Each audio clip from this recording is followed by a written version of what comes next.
You ready to go there, Paul? Ready, there we go. Okay.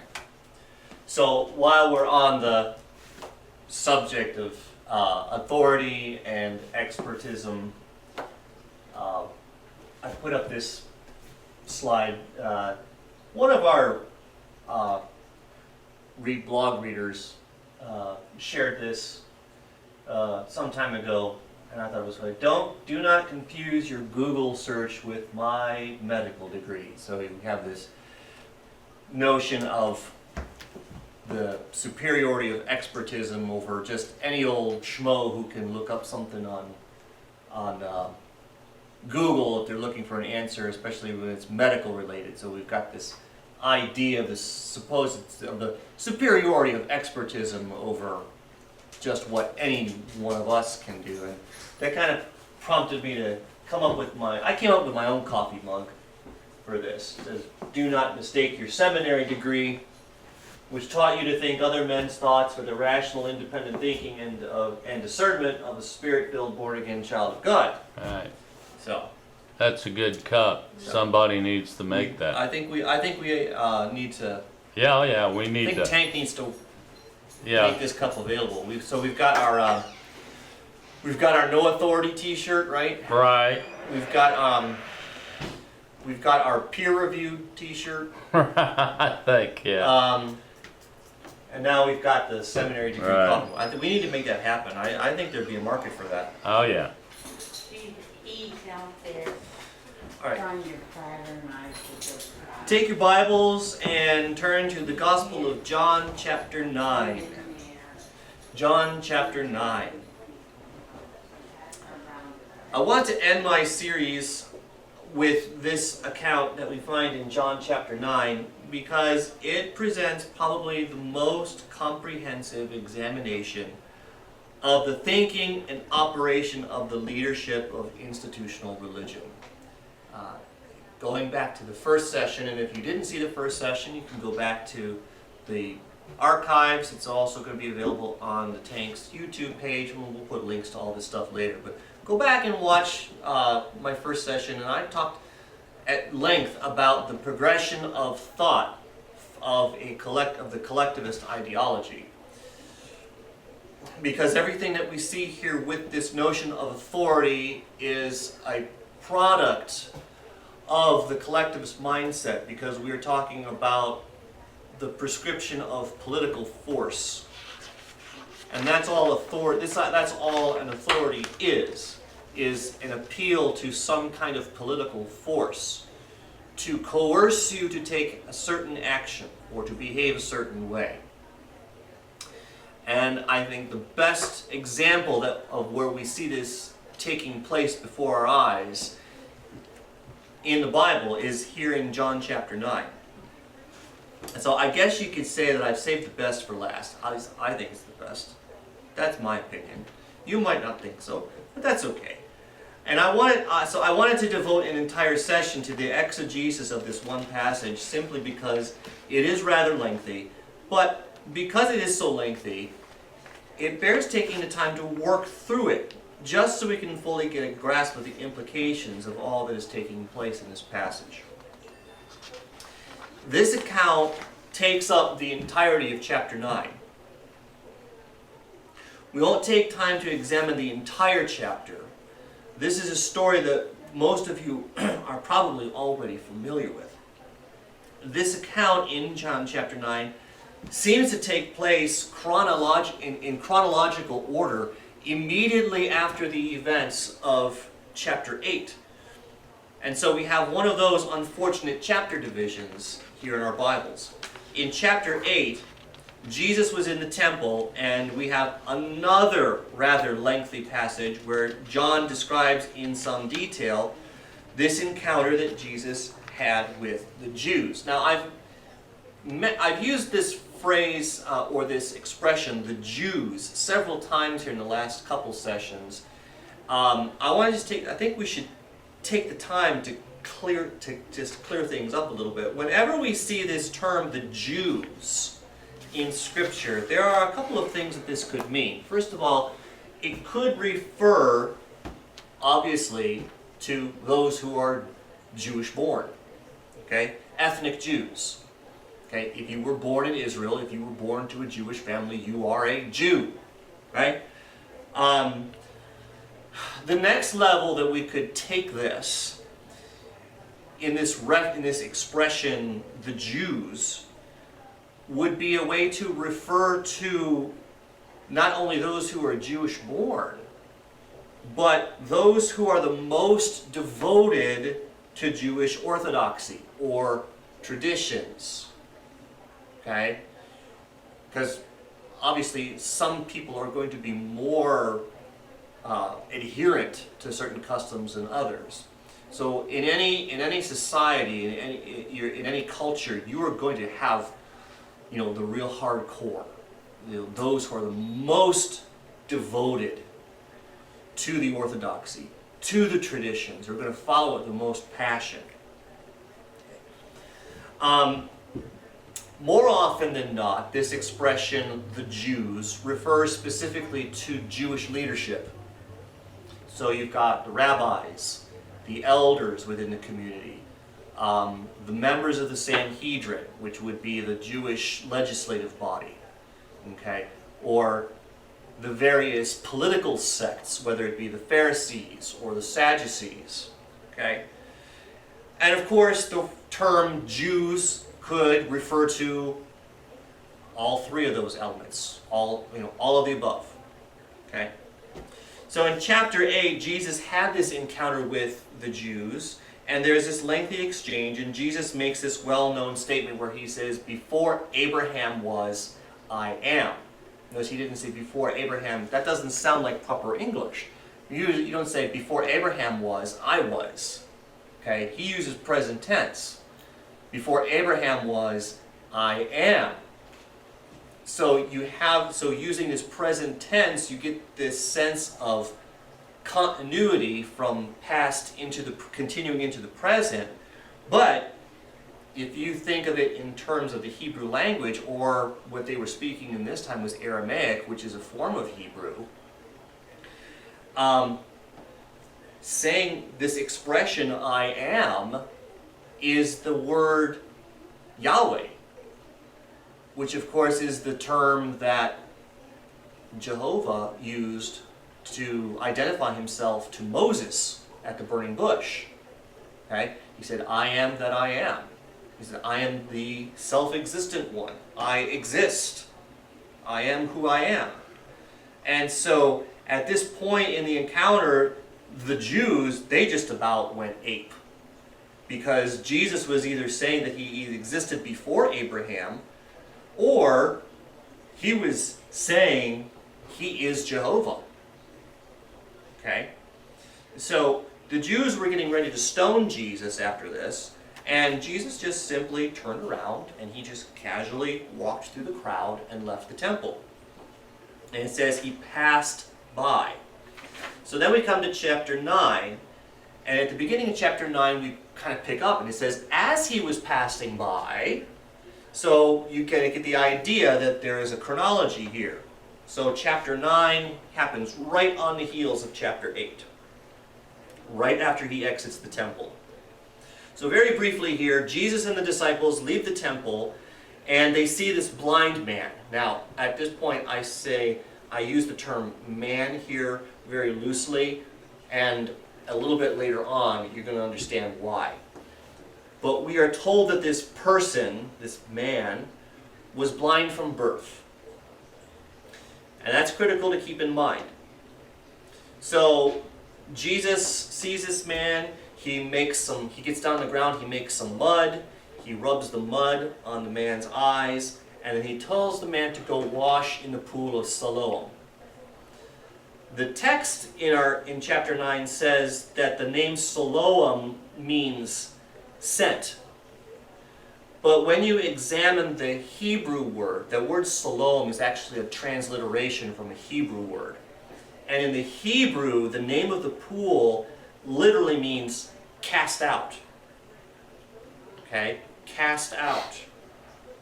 Now, cast out certainly conjures up a different meaning from simply sent. Okay, there's a similarity there, but you gotta get a different picture. Sent seems to be almost like having a purpose. You know, if I send you out to go get pizza, you know, you've got a mission that you're trying to accomplish. But to cast out, there seems to be some force with that, or there's a negative connotation that goes along with that. And this will have clear implications when we see what happens later at the end. In cases like this, you often have to wonder if Jesus was really trying to send a message with things like this, like the significance of the fact that he told him to go wash in a pool that's name meant cast out.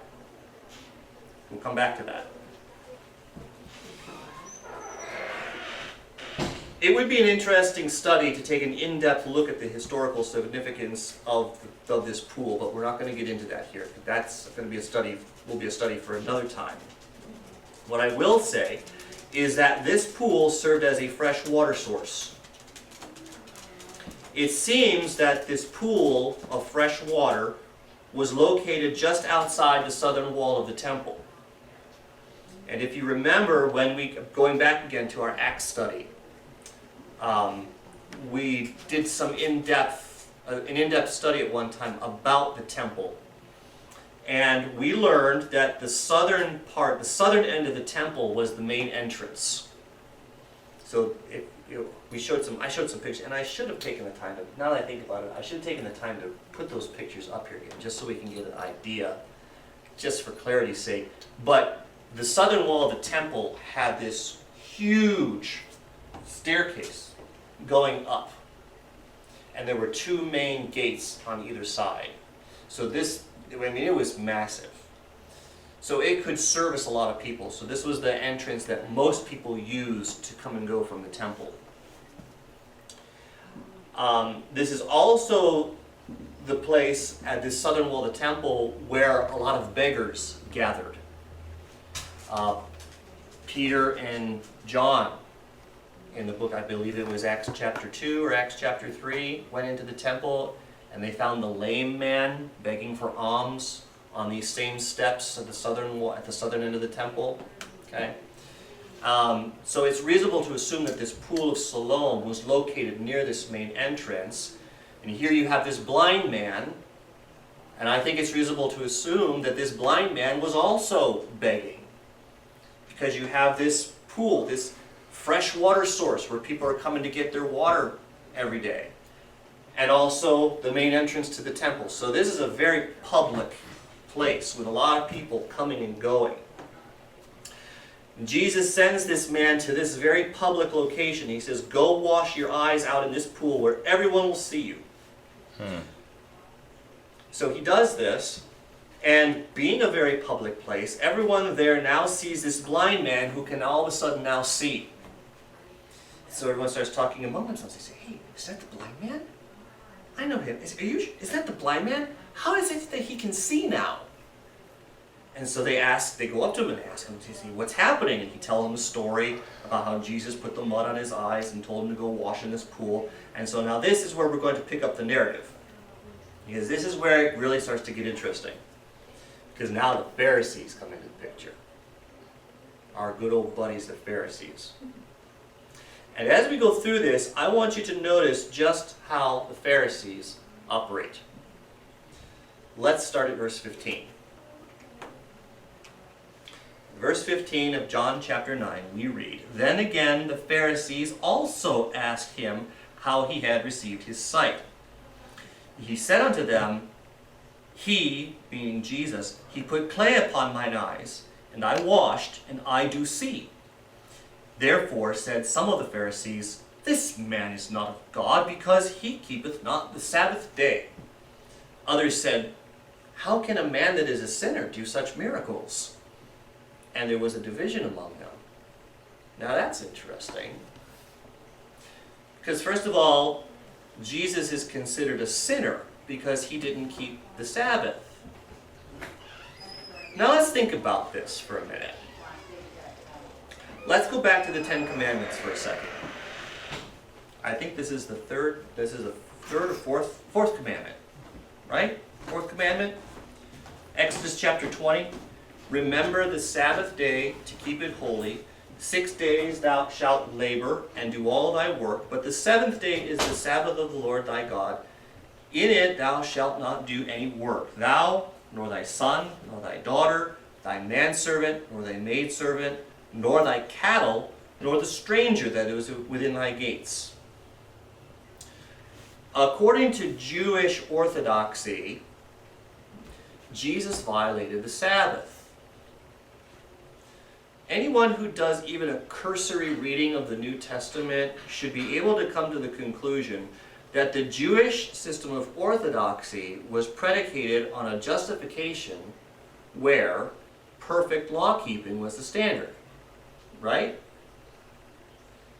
And the Jews had set up this entire system of traditions whereby if you kept this system, that was the equivalent of keeping the law.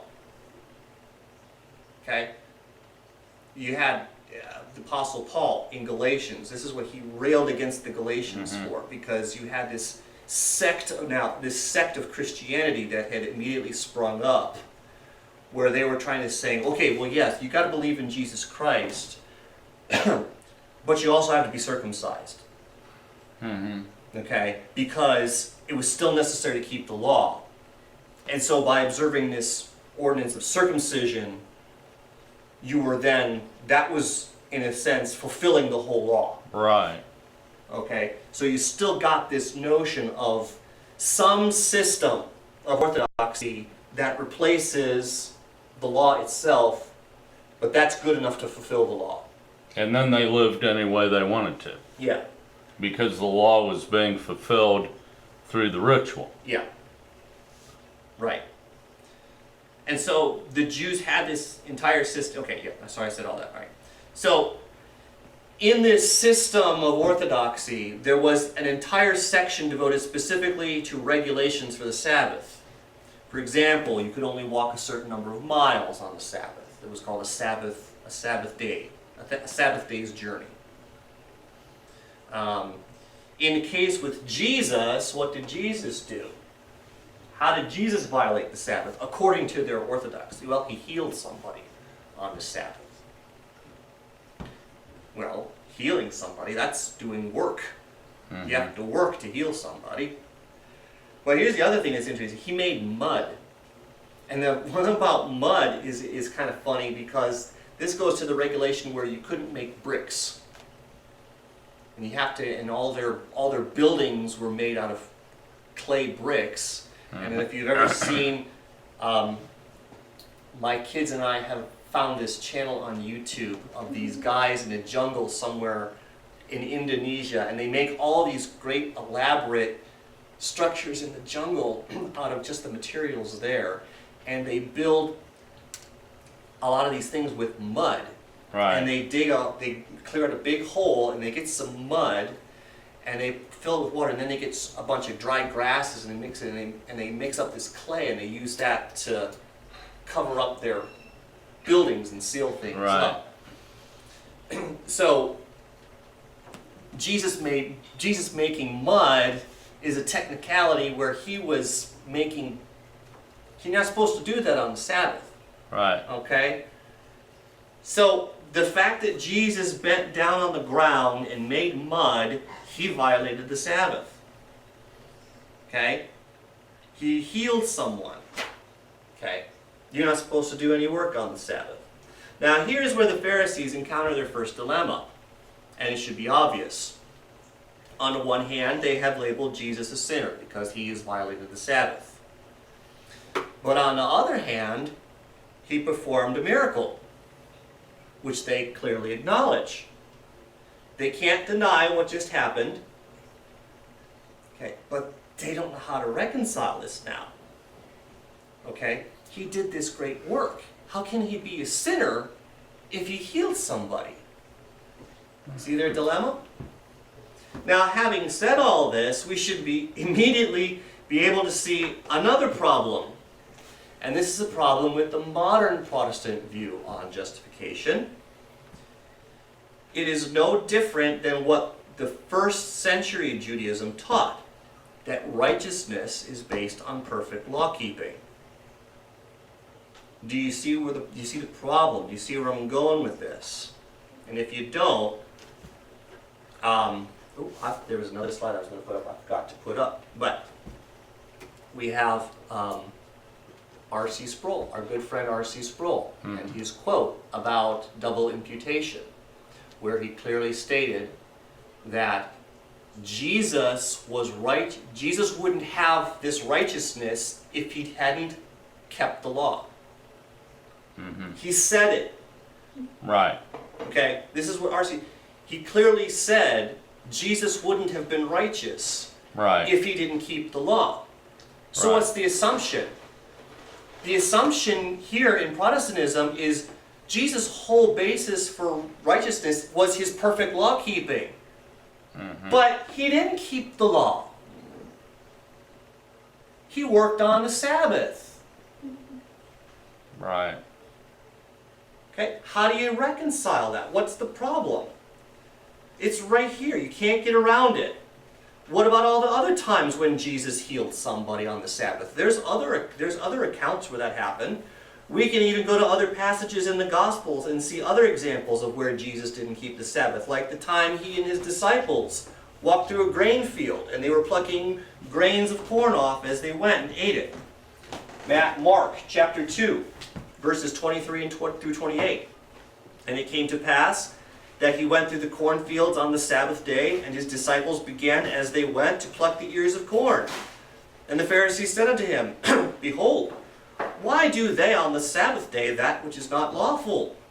And he said unto them, Have ye never read what David did when he had need, and he was an hungered, he and they that were with him, how they went into the house of God in the days of Abiathar the high priest, and did eat the showbread, which is not lawful to eat but for the priests, and he gave also to them which were with him. And he said unto them, The Sabbath was made for man, and not man for the Sabbath. Therefore the Son of Man is also Lord of the Sabbath. Now, you're going to, all right, I know what you're going to say. Well, Andy, that's not right. You can't say Jesus broke the law, because Jesus didn't really break the law. You're talking about traditions of men, right? You're talking about this standard that the Pharisees set up, all these regulations to help them observe the Sabbath. That Jesus was under no obligation to follow the Pharisees' man-made traditions. Okay, that's not the same thing as the law. And you're right, it's not the same thing. Neither is it the same thing to say Jesus keeps the law for us, and that obedience is imputed to us somehow. You can't say that either. Okay? That's not the same thing. But here's the point. It doesn't matter. It doesn't matter. Okay? It doesn't matter. Look, we can concede that remembering the Sabbath is part of the law. Okay? We just looked at the Ten Commandments. Okay? We read it. Okay, do we agree with that? Keeping the Sabbath is part of the law? Yes? Okay? Here's the point.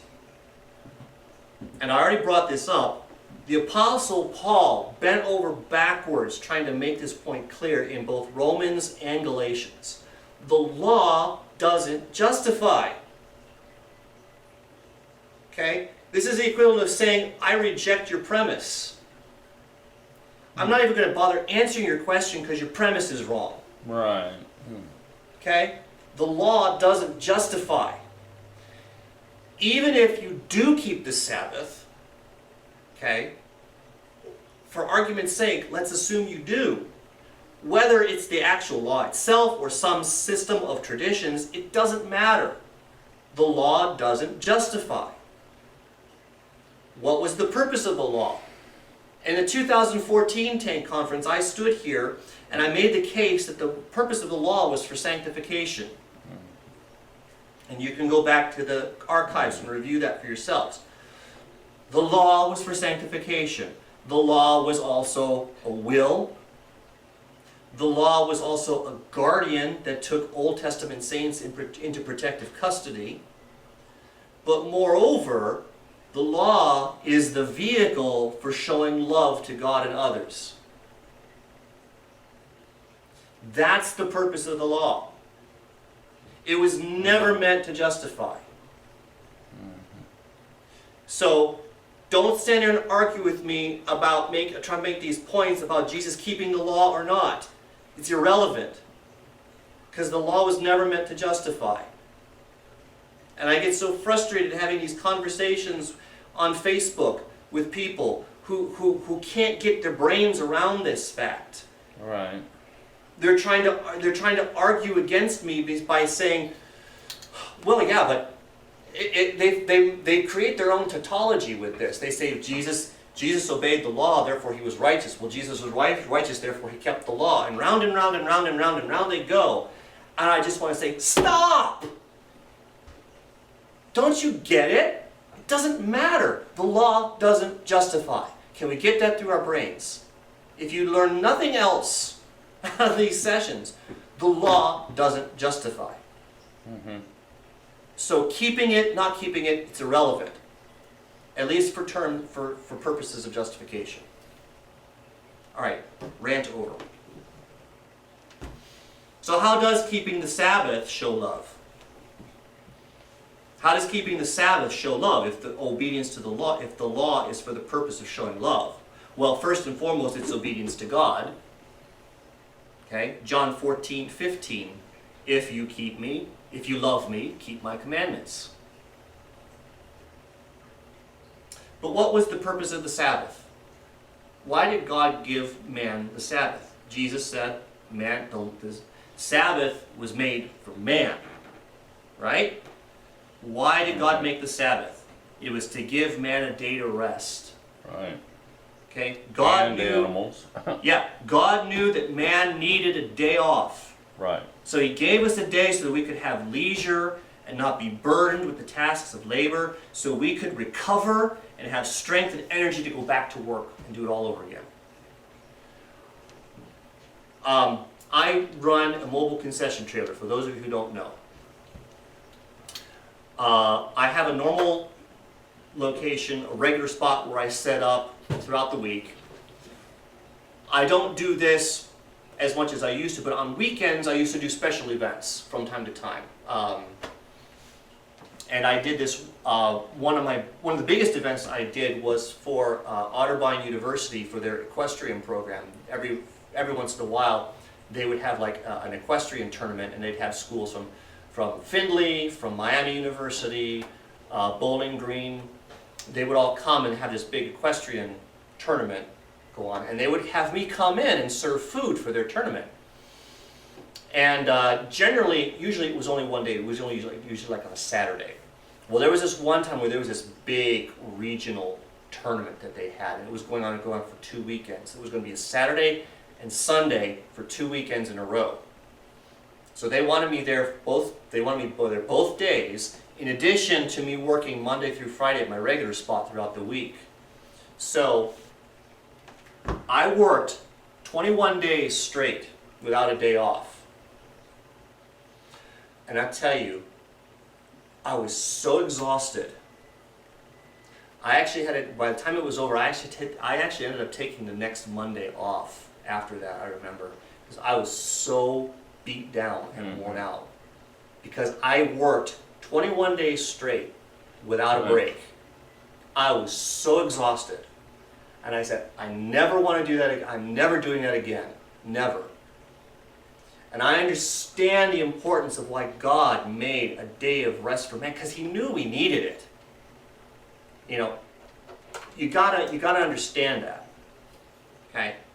Man needs a day off. And this is first and foremost loving ourselves, because we recognize our need to recuperate. Mm-hmm. Recognizing that need of ourselves motivates us to recognize that same need for others. Okay? If you're a business owner, you give your employees time off so they can rest. Okay? Business owners, don't make your employees work 7 days a week. Right. Give your employees a day off. Okay? Chick-fil-A closes on Sundays because they're a Christian organization, and I understand, and while their motivation as being an evangelical Christian organization, it just beeped. While their motivation as an evangelical Christian organization may be law-based, may be still under law Right. thinking, Yeah. in principle it's a good thing because Right. they give their employees a day off, Right. corporate-wide. So Mhm. every place there's a Chick-fil-A store, it will never be open on a Sunday. Okay? They give their employees a day off. In fact, I know of a car dealership in Westerville, which is just north of Columbus. They're also closed on Sundays, and they advertise on the radio, and they specifically say, we're closed Sundays to give our employees a day off with their family. Right.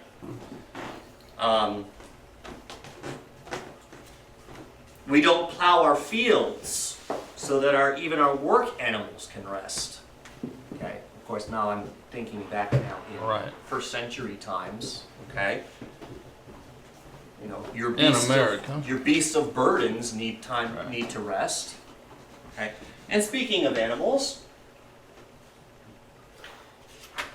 what is this? Matthew 12. Mm-hmm. He said unto them, Jesus said unto them, what man shall there be among you that shall have one sheep, and if it fall into a pit on the Sabbath day, will he not lay hold of it and lift it out? How much then is a man better than a sheep? Wherefore, it is lawful to do well on the Sabbath day. And of course, he spoke this in response to, on the heels of just having healed somebody on the Sabbath. See, Jesus had the right understanding of the Sabbath. Let's get rid of this notion that Jesus was righteous because he kept the law. The law has nothing to do with his righteousness. And it has nothing to do with our righteousness. We are righteous, believers, we are righteous the same way that Jesus is righteous. Right. Because we are God's offspring. Do you see now why a literal new birth is so important? Mm-hmm. So as we get back to our passage here, the Pharisees are having this dilemma, and there's clearly a division between them that they're trying to reconcile. So they go back to the blind man, former blind man now. And if you think about this, it's actually kind of funny. Look at what they say to this guy. They say unto the blind man again, what do you have to say about Jesus? Okay, that he hath opened his eyes. And the blind man said, he's a prophet. But the Jews did not believe concerning him. And I believe that's a reference to they didn't believe that Jesus was a prophet.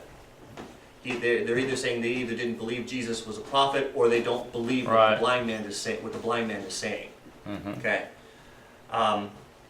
Here. I'm sorry. I'm running ahead of myself because clearly they didn't believe the guy was blind. Okay. The Jews did not believe concerning him that he had been blind and received his sight until they called the parents of him that had received his sight. And they asked his parents, saying, is this your son who you say was born blind? How then doth he now see? Now, notice they're trying to turn this around on him. Okay? They're trying to turn things around. Mm-hmm. They're trying to get the upper hand on this kid, Right. on this person. My question is this. Do you really think the Pharisees are genuinely interested in this man's assessment of Jesus? It seems to me that this question is a trap. Mm-hmm. It seems to me they're trying to set him up. Mm-hmm. How is this not the same when a pastor or elder from your church invites you to go out for coffee on his Starbucks expense account? Trying to get you to talk about your weaknesses. Right. So, what sins have you been struggling with? We have documented case, Paul can attest to this, we have documented case after case where this is a trap Right. to put you under redemptive church discipline. Right. And if you don't believe me, I can show you the cases. Paul can show you the cases. Oh yeah. This is well documented that these things happen. You open up to these guys and they will use that stuff against you. Oh, yeah. This man tells the Pharisees that he thinks Jesus is a prophet. So now they think they have something on this guy, because if Jesus isn't a prophet, then this man has been lying all this time. So not only are they trying to catch Jesus, they're trying to catch this man as well and use him as leverage against Jesus. And there is a motivation behind this, as we'll see in just a bit. And so they go to this man's parents and they say, "Is this your son? Is he really blind? How do we know he was really blind? How is it possible, if he was really blind, how is it possible he can now see?" See, they're starting with the assumption that Jesus was a fraud. This is what they want to establish. They want to create a reality that Jesus can't be who he says he is. And to do that, they have to deny reality. They have to sell you on another version of reality. Now, look at this next part here in verse 20. His parents answered them and said, "We know that this is our son and that he was born blind, but by what means he now seeth, we don't know. Or who hath opened his eyes, we don't know. He is of age, ask him. He shall speak for himself." Why did the parents say this? Because they feared the Jews. For the Jews had already agreed that if any man did confess that Jesus was the Christ, he should be put out of the synagogue. Right. Therefore his parents said, "He is of age, ask him." So, you see, there's the motivation that I mentioned earlier. They wanted to discredit Jesus by trying to marginalize any of his potential followers. So they could say, yeah, all these people who follow this guy, this Jesus guy, they get thrown out of the synagogue. Okay? Yeah. So, if you don't want thrown out too, then you better not say that this Jesus is the Messiah. And this was a very serious threat to the Jews, to any Jew, because being part of the synagogue was synonymous with your salvation. Yeah. You were no longer part of that local community of people. Chances were, if you got thrown out of a synagogue, you wouldn't be welcome in any other synagogue anywhere else. There'd be no place else you could go, because word would get around. And if you weren't part of that community, then you couldn't partake of all the traditions that go along with being a practicing Jew. And if you couldn't partake of those traditions, then you couldn't practice those things that made you righteous, because according to the Jews, that's how you kept the law. And that was how you were righteous, and that was your salvation. What is that? Salvation by institution. All right. Salvation by church membership. Does any of this sound familiar?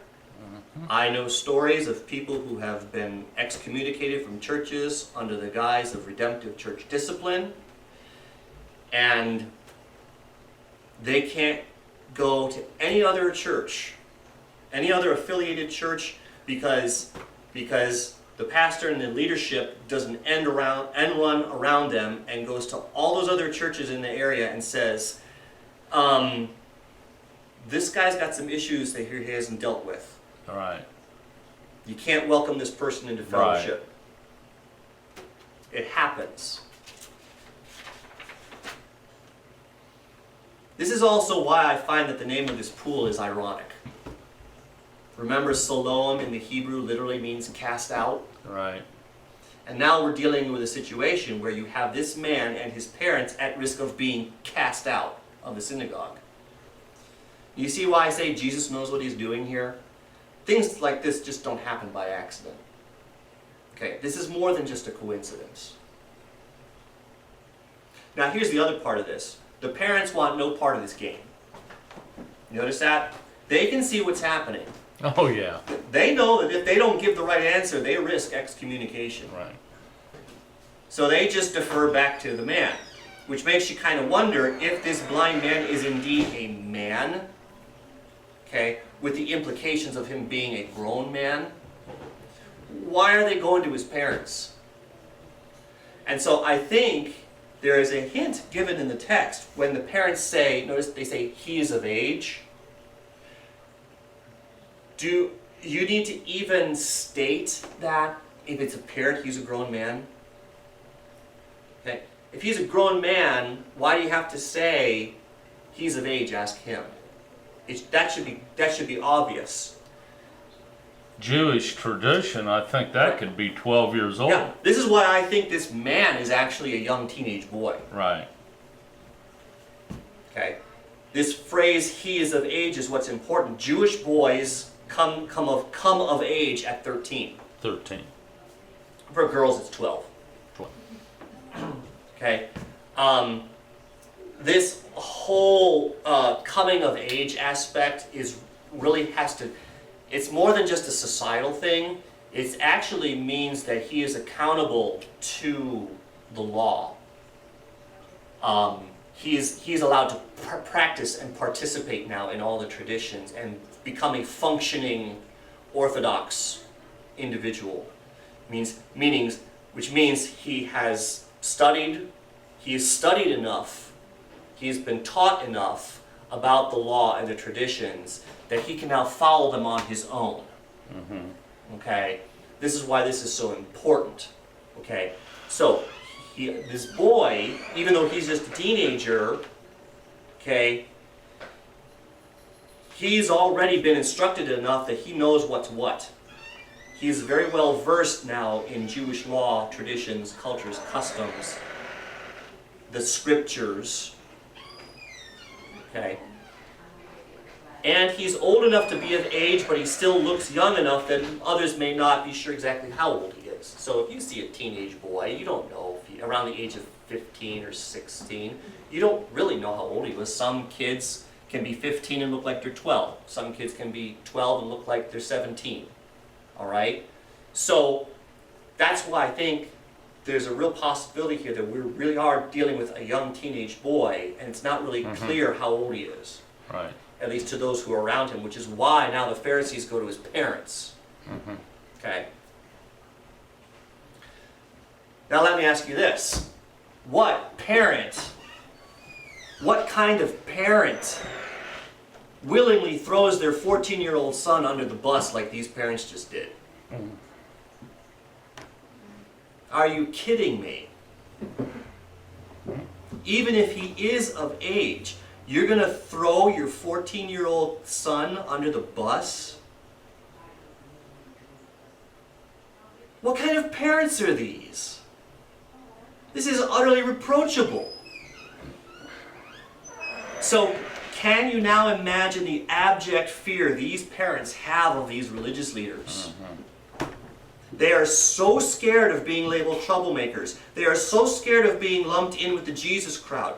They are so scared of putting their salvation at risk and getting thrown out of the synagogue, they've thrown their own child under the bus. Mm-hmm.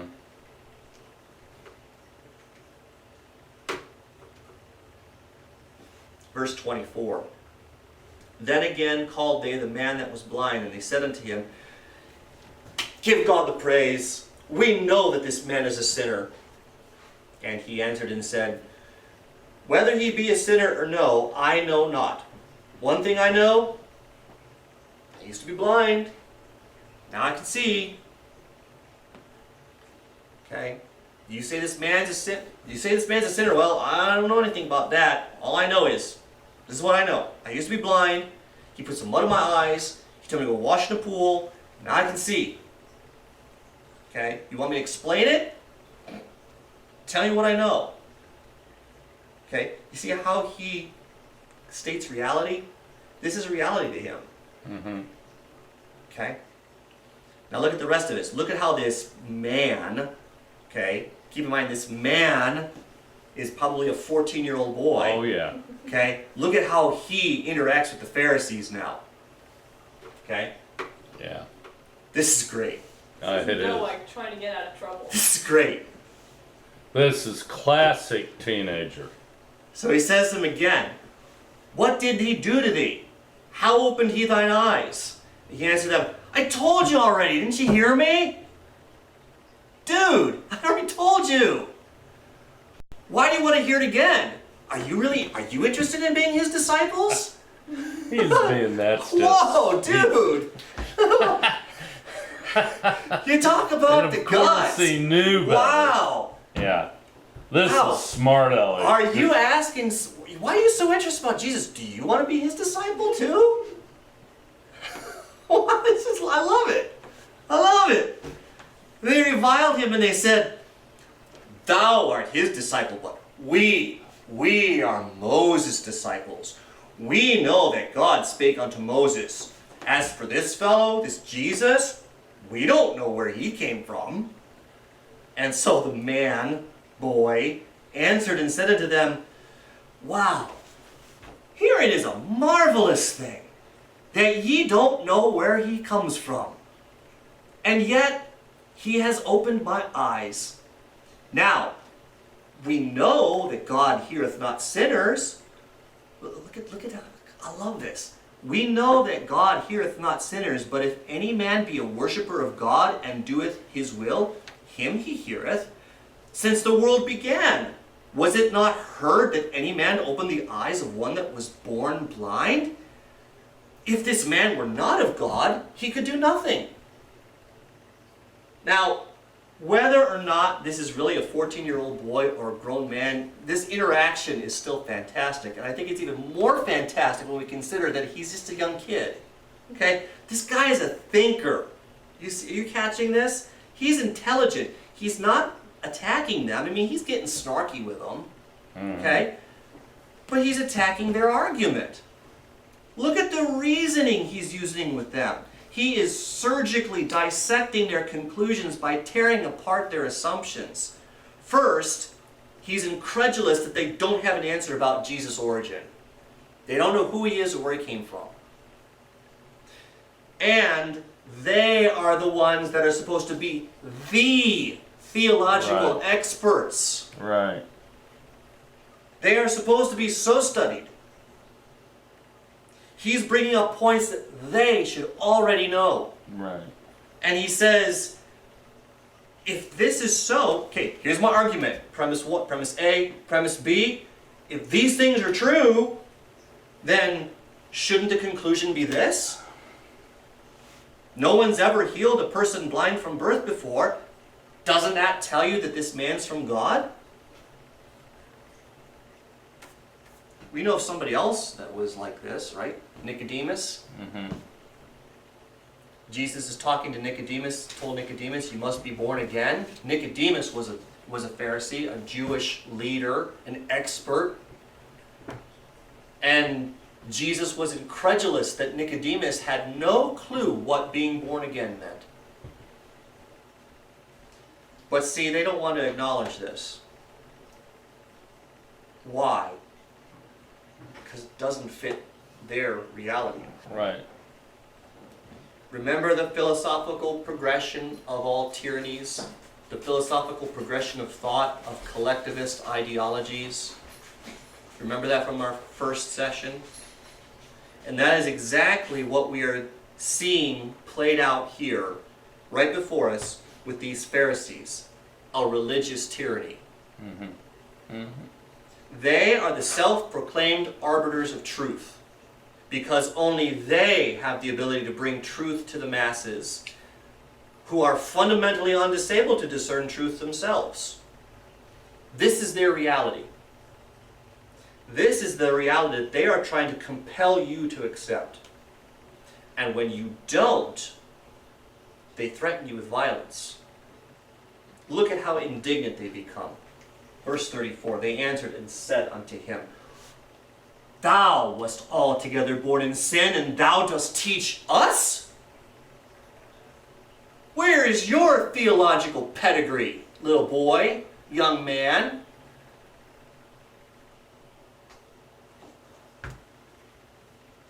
Have you been peer-reviewed? Okay? What college did you graduate from? What seminary degree do you have? You're teaching us? You totally depraved one. Mm-hmm. You are the one who doesn't understand truth. How dare you stand there and presume to teach us? Any of this sound familiar? Matthew 21:23. And when he was come into the temple, the chief priests and the elders of the people came unto him as he was teaching and said, By what authority doest thou these things? And who gave thee this authority? Of course, they're speaking to Jesus. Right. How about when you engage with one of these guys on a Calvinist blog, where you get into a discussion on Facebook on a Calvinist post? What are your credentials? What seminary did you go to? Okay? Have you been peer reviewed? How quick these guys are to demand your theological pedigree so that they can compare it with their own. And if you don't measure up to their standard, they quickly dismiss you and your argument because you aren't qualified to have an objective opinion on a matter. And on a similar note, I got into an abortion discussion with a person on Facebook one time. And the discussion was revolved around whether or not, abortion should be allowed in cases of rape or incest. And the point that this person was making was, since I've never been raped or I've never been a victim of rape or incest, I can't have an opinion on the matter. Right. So basically, my lack of experience disqualifies me from making objective conclusions, is what he's saying. Which I patently reject. Because we're not talking about experiential matters here, we're talking about ethical matters, we're talking about ideologies. My ideology, my progression of thought, leads me to certain ethical conclusions that transcend my experience. Right is right and wrong is wrong regardless of what I've experienced. Mm-hmm. So yes, I can make an objective judgment in cases like that. Okay? Same thing here. Alright? How about when you have that private discussion with your pastor in his office about something he said from the pulpit last Sunday and you disagree with his conclusions? Well, the Bible warns us against having our own private interpretations. You aren't submitting to my authority. I'm afraid, I'm really concerned that you just have an unteachable spirit. Yeah. Mm. You think you know more than the pastor who went to seminary? Well, why are you questioning proven doctrine? You're just being puffed up with knowledge. You're being arrogant. And the next thing you know, you find yourself under church discipline. Or, like John Immel showed us 2 years ago, using Paul's interaction with John Piper at that cross conference, you try to nail down John Piper on a specific point of Calvinism, and then he proceeds to engage in the Calvinist happy dance. He dances from one authority to another to another in order to avoid having to answer a direct question. And then in the end, he tries to claim that he's a biblicist. All right.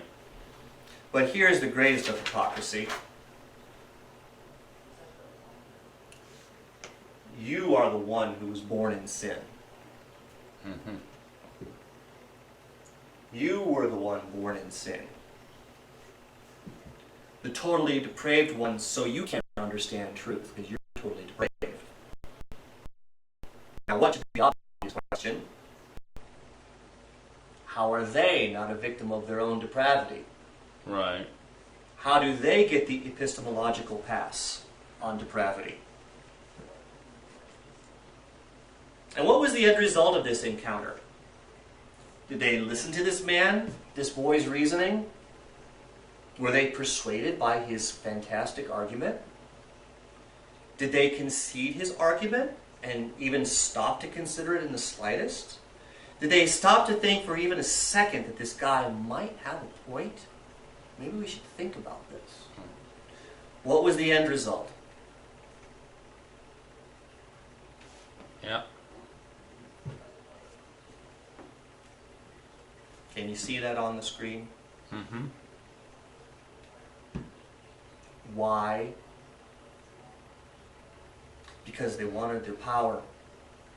Because they wanted their control. You cannot allow, you cannot grant, even for a fleeting second, a free-thinking individual. You cannot concede the rational mind. But yet, these are the same people, one day, these same people are going to stand up and they're going to say, Lord, Lord, have we not prophesied in thy name? And in thy name have we not cast out devils? And in thy name done many wonderful works? And then I will profess unto them, I never knew you. Depart from me, ye that work iniquity. It's the same old song and dance. This very thing happens in churches all over the world to this very day. Protestantism thinks that it gets a pass from error. Let me say that again. Protestantism thinks that it gets a pass on error. No, they are peddling in the very same institutional tyranny that the Pharisees did. Absolutely. And it's ironic because pastors will stand up behind their pulpits and declare Pharisees public enemy number one. Mm-hmm. What do they call them? Moralists. The L word. What's the L word? Legalists. Oh, legalists, yeah. Okay? You try to keep the law, you're a legalist. You're trying to be righteous. Your righteousness is filthy rags. You need Jesus' righteousness. You need to live by faith alone. And then you try to point out Scripture to them and reason from the Bible. No, look here. It says this. Oh, well, you're just puffed up with knowledge. You're not submitting. Before you know it, they are running their bastardized form of Matthew 18 on you. Mm-hmm. Right. And the next thing you know, you're out of that church.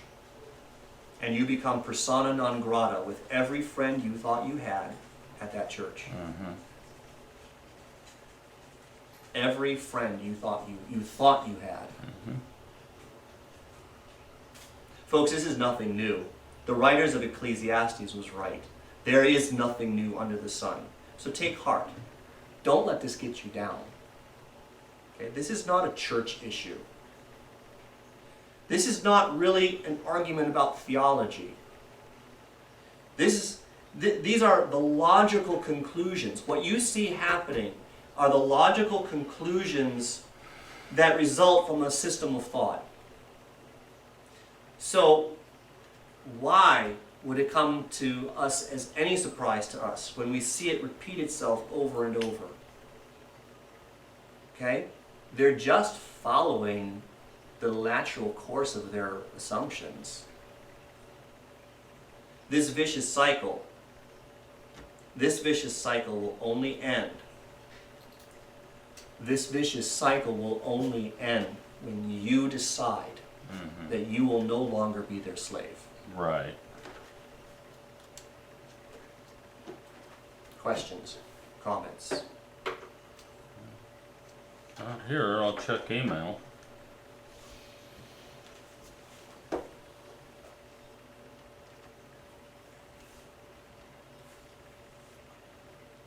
I think that will hit home with a lot of people. Nothing yet. Okay. All right. Thank you.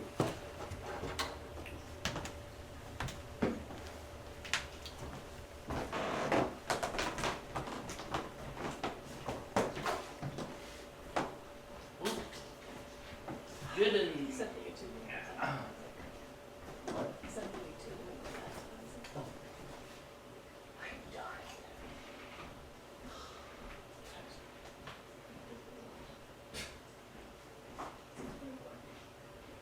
I didn't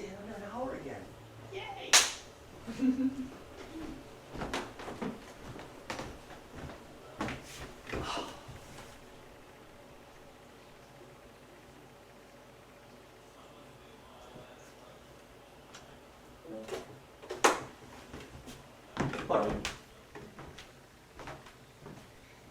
said that in class the other day. I was like, What?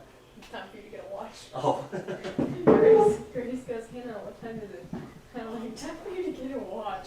But it's like, oh, Oh! they do that a lot. They go like, because I'm very sarcastic. Very sarcastic. I will say something and then they'll like, I don't know, like see it as not funny. And then they're just like,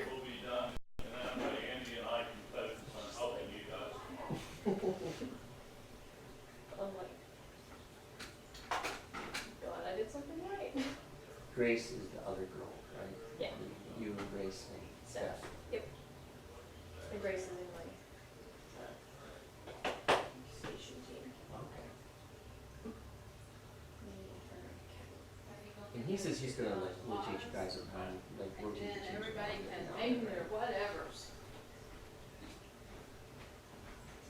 The lab partners. That's what we used to call them in science, the lab partners. Yeah, well, we're not the same thing. I know. Thankfully. Instead, we're that same thing. Differential. You ate good today. I And tomorrow's another had day. read biology and just go Yeah, candy. Italian. One of my lab partners. We were dissecting the fox. She was so grossed out. She couldn't do anything. I had to do all the dissection work. Olive Garden for dinner. Oh. She just couldn't handle it.